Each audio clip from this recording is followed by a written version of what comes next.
Resource is called Eat Well, Feel Well. It is an amazing go-to for a list of foods, fruits, veggies, legumes, sea vegetables that you can eat to make your body feel well. This book is not your everyday run-of-the-mill fluff and puff book.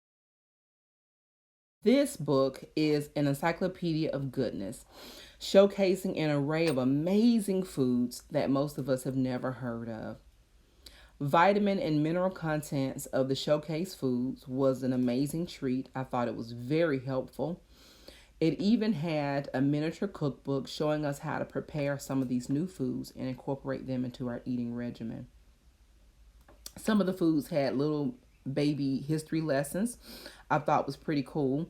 This book even spoke about wild edibles, also known as weeds. And I'm talking about the type of weeds that many people hate to see in their gardens, the ones we walk on top of, pull up, and spray weed killer all over. This book even spoke about those nutritious powerhouses. I thought this book was an amazing resource, which is why I chose to share it with you guys. Thanks for tuning in to Inward Beauty, where we remind beauties everywhere of how beauty starts within.